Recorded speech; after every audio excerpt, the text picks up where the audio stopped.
aanan adii itittuu teessan malee karaan nu baastun jirtu yaa rabbi nuu fidimee riskii ilaala jirtu haala kanaan rabbi haa kadhatu namni dhugaan islaamummaa himatu salaamni rabbii sinirra haa jiraatu jama dhiiraaf dhalaan ummanni islaamaa gurra naaf kennaa hadha waa sinii hima diin rabbii baratuun nu hunda irrattuu dirqama hangaftii ilma namaa ilmoo ilmii tanuma waa haa barannu yaa ilma namaa nigdiin kisaaraan qabne diin rabbii baruma alaabaan islaamummaa qur'aana ol ka'aa xiqqaaf guddaan hin baranna namni qur'aana hin bayne mana hoonaa duniyaa qofaaf maaf gabra taana duniyaa keessatti aakiraa hin dalayna aakiraa ammoo hojii kennaan galata galfamna osoon seena hin of qoradha marti kenna tiisisni mootii ufii gaafa ajjeesa bakka adda addaa isa teessisa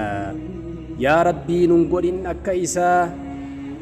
gaafa waa fudhattan tahaa akka kinniisa waan gaarii qofa isa fudhachiisa adada dabalataa deemtaniin beekumsa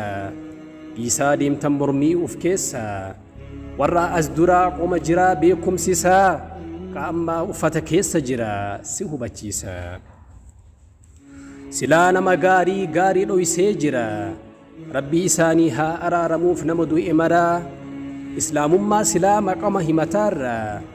dalagaan keenya gara biraa jira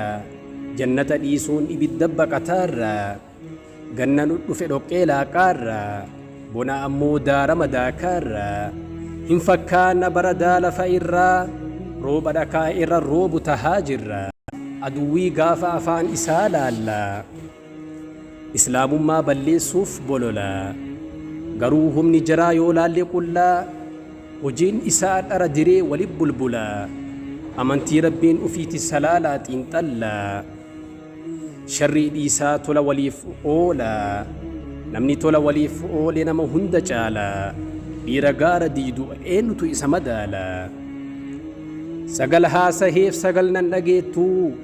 yaa dubbii koo qofanarraa fudhattu sila ulee jabduu maa ufirraa darbitu ulee nama dadhabaatitti erkattu hay ijoollee nyaataaf waamantu waan erganse hanii sirraa baqatu qotiyyoon nama kolaase dhiiseetu nama silmii irraa buqqisu nyaatu yoo jiraate isin keessa namni na tuffatu dhakaa xinnaa guddaa irraa argitu waan magaalaan jirre baadiyaa argattu warri as duraa diin rabbii akkami baranii biyyaa bahuun beelaaf dheebuu arganii dhibee garagaraatiin qabamanii namni garagaraa akka rakkataatti ilaalanii isin ammoo waan isin